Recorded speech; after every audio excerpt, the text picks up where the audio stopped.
Well, hey, Gundam Maniacs, welcome to another episode of Gundam Explained. I'm Adam Blue, and for today's episode, we're going to be taking a look at episode 16 of Which for Mercury. Really like where this is going. We're getting into the meat of Gundam tropey stuff. So yeah, let's get into it. But before we get started, if you haven't, please subscribe. And if you think this is a cool video, give it a like. Check the links in the description for ways you could support the channel, as well as our Discord. We have a lot of fun there. But yeah, let's get into this.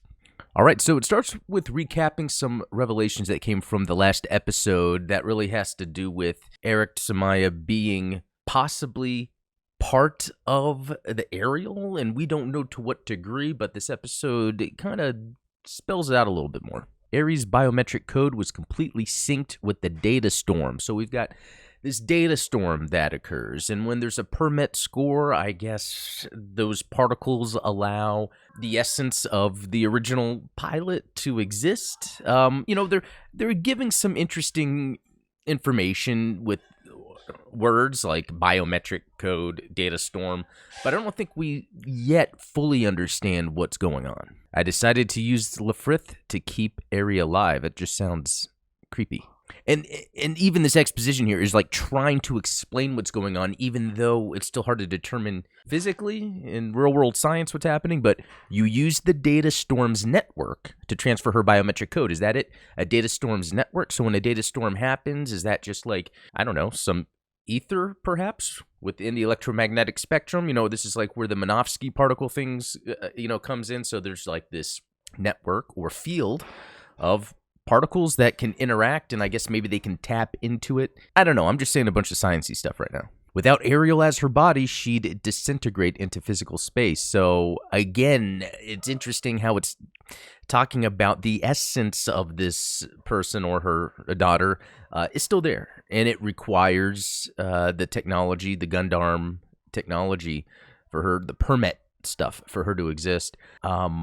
Again, it's very interesting how the beginning of this episode really into the exposition of spelling out how weird it's all getting. And it got very, like, creepy villain trying to take over the world here, where Soletta's mom is, like, really excited about talking about how she can keep her alive and can live in freedom. It's almost like they're really making Soletta's mom seem like a bad guy, but I wonder if this is a trick as well. I don't know. And so she's throwing something against the scientist lady that's helping her out. It's like, but didn't you make enhanced humans? Like making her feel bad about the fact that she made enhanced humans. Is this where Elon comes into play? Some other technology other than the essence of pilots being in mobile suits, it's just enhancing the physical pilot. Again, it's like a combination of different technologies that they're using here. That's the neural expansion theory. Again, a lot of these sciencey words being thrown around, but what do they mean exactly? Okay, so it's cool that we jump into like a news broadcast talking about the terror attack. So 12 died during that attack at the school. Authorities unable to manage situation. I don't know what that means exactly, unless they just mean no one knows really who to blame or who to find about it. And we even see some students talking about it, and some are just going home, like their parents are picking them up, people are just leaving the school. So again, this show, and I think I brought it up before, has moved away from like the safe thing and has really raised the stakes for what characters are going to be going through now. It even says here, Donna Fold claims responsibility. So it's almost like they are saying, Donna Fold is, willing to say, yes, we're doing this for a reason. And so then there's riots and stuff going on at Earth, which is pretty interesting. That means that I guess there's security operations from the Benneret group down on Earth, maybe to try to find these terrorists. But then that's what causes some conflict down on the ground. So this is where Earthians are trying to stand against, I guess, the authoritative Spacian government, but with something like a terrorist attack, I mean, they're gonna have to investigate it. So interesting stuff. And it's cool with this news broadcast kind of showing what's happening in the world, showing that on Earth, we've got these little conflicts going on. Fears of war and terrorism rise due to Earthian unrest. All right, so now we're getting into some background of the political information here. Any clue where Sarius Zanelli is? So with Grassley out, Sarius Zanelli out, they're looking for someone to lead as a president. And, you would think it would be Shadiq, and that's where he's trying to get with all this. It's like they're scheming, these scary witch ladies, and then the rest of who's left from Bennett Group, which all seem to have their own ideas of what they want to do moving forward, and it kind of conflicts with everyone else. So having two main bodies of the Bennett Group out is pretty interesting, because it's almost like we thought they were the ones, Grassley and Sarius, and we thought they were the ones that were kind of the antagonists here, but no, with them out of the way, we can kind of see this other little subplot floating. And so this is where, they're sort of thinking, hey, can't Mjolnir just take over for her dad? And, that's very interesting. It's still interesting because we haven't really seen much of Mjolnir after the splat in terms of her relationship with Soletta and what that means. It's almost like at this point she could be doing her own thing and not even bother with Soletta anymore because of what happened to her dad. So Lauda telling her, "We found no evidence of your involvement. That's all." And I don't know. Yeah, it's not like she was involved with it anyway. But how much of this is they are wanting to plant her in that spot? It works out for them. Very interesting.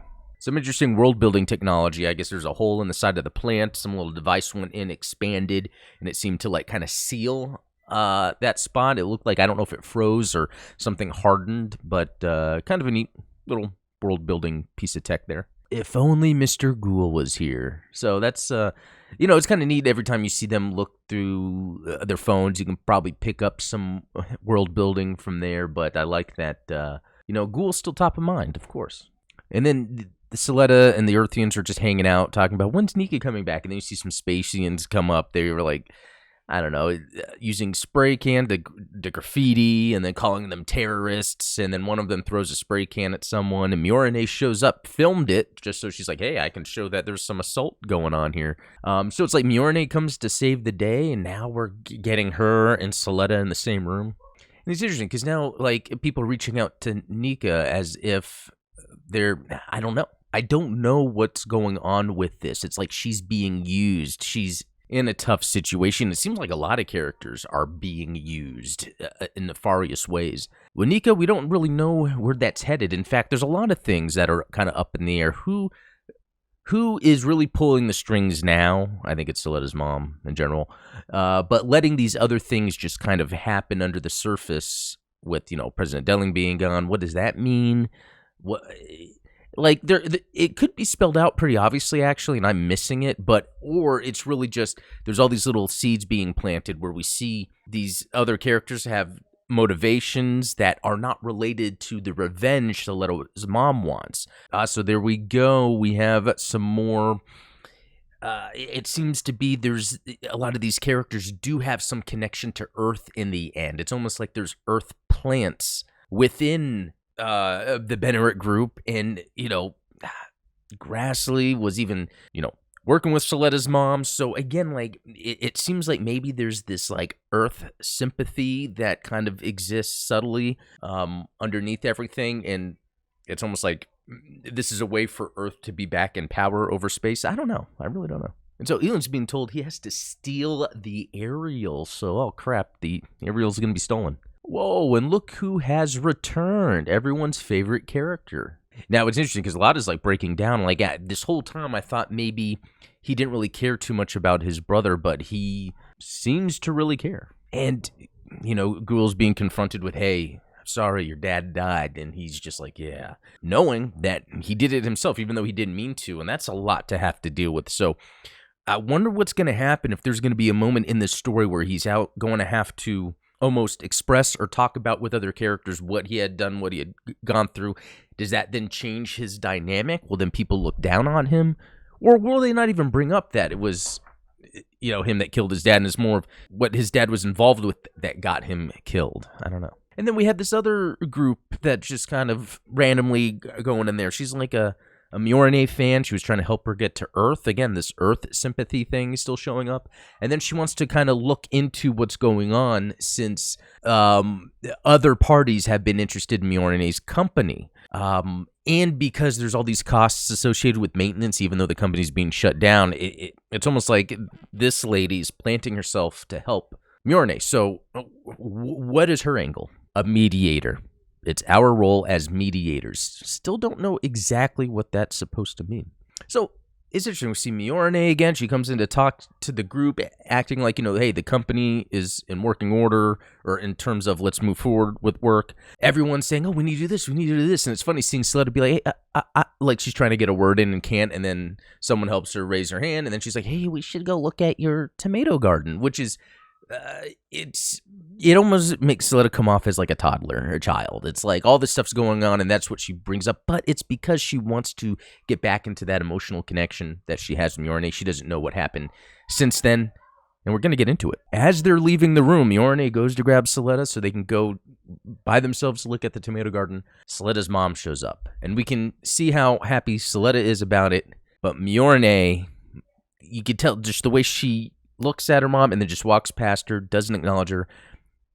Mjolnir doesn't trust her, and neither do the viewers, honestly. We don't know what's up with her, but sometimes you feel, I don't know what the term is, when she is speaking with Suletta and she's being all motherly, and then it has, those warm, fuzzy feels, even though really something bad's going to be happening.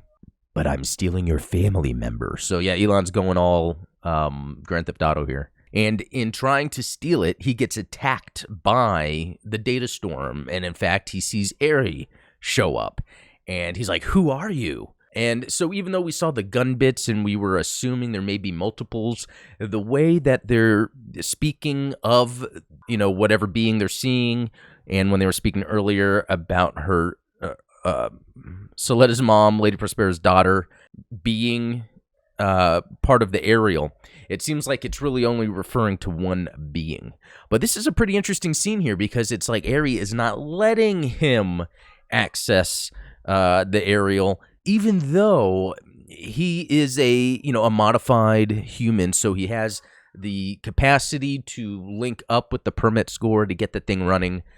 In doing so, he is being denied. So that's very interesting. Yeah, it's crazy the detail they're going into, this sci-fi fantasy aspect of the essence of this child, which, in these pictures, it's, if I'm not mistaken, she looks like she's older than she was in the prologue, maybe. I don't know. It could be just how it's drawn, but it's just very interesting to see how they're visually representing the kind of fantastic or fantasy element that really the modified human that Elon is able to see, sense, or experience. No different than between Lala Soon and Amuro in the original 0079, when there would be those scenes of, fantasy animation, abstract animation to kind of show off a more like cerebral neuro sort of experience that is occurring.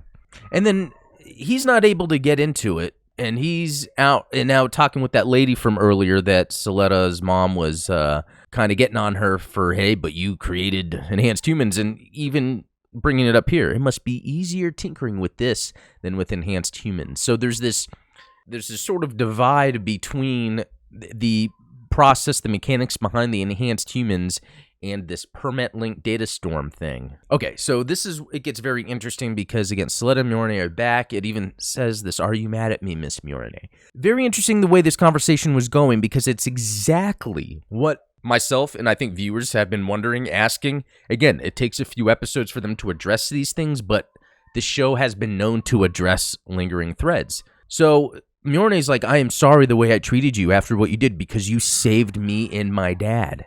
So that is a pretty big deal that she is saying that. So it's almost like we could see where, they left that episode where Mjolnir was in horror about what happened. We thought that would create a divide between the two. And it kind of did at first, but then it came back around. But what happened was, even though Mjolnir was like, yeah, I understand why you did all that, it took a turn for the worst, because then Suletta started talking about her mom. She will do what her mom tells her to do.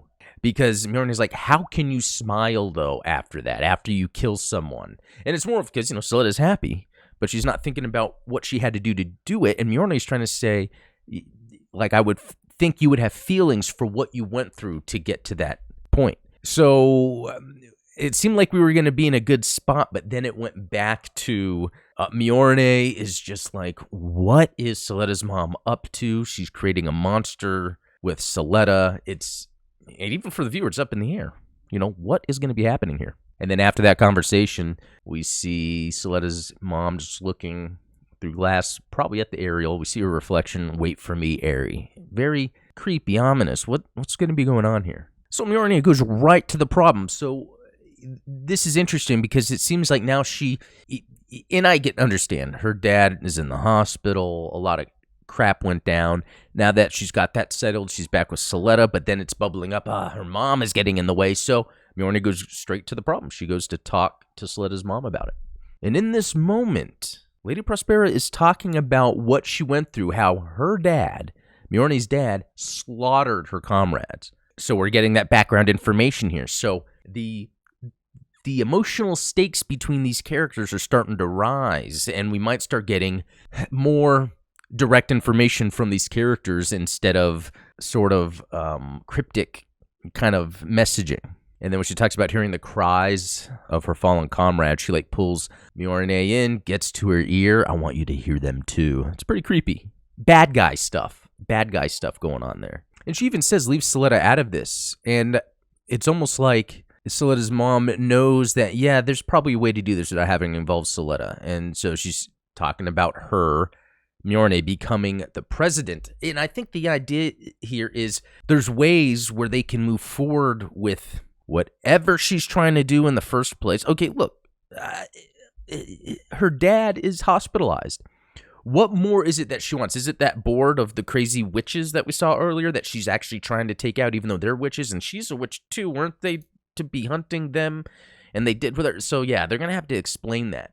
But I don't know what's going to be going on, because it seems like everyone is against what everyone's doing, but then everyone's working together with everyone. All right, there we have it. It ended. No mid-credits or after-credits scene here to give more information, but it is interesting that we've got an episode with very little, if none, mech combat other than maybe some flashbacks, but we are getting a lot more character story, a lot of exposition about what is going on, even though it's still not exactly clear what's going to be happening, because I feel like we're in a spot now where can't Lady Prospera do what she needs to? Delling is out. They need a new president, but why be held back by formalities when they've been going beyond that, like the terrorist attack at the school? So I don't know how much of this is filler just to move things forward, or I don't know how much is also dropping hints of what's to come. But I would say when they talked about Aerie being in the aerial, it was much more streamlined and simple that her essence is in the aerial than a lot of the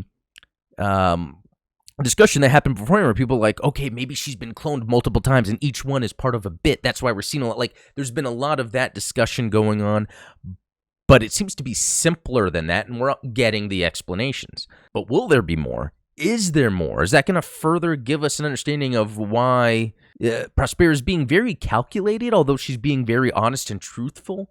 Because couldn't at any time, anyway, I don't know. I'm not too clear what's going on, but it'll be exciting to see what happens in the next episode. Anyway, let me know what you think about this. Again, always fun to see what's happening in Witch from Mercury.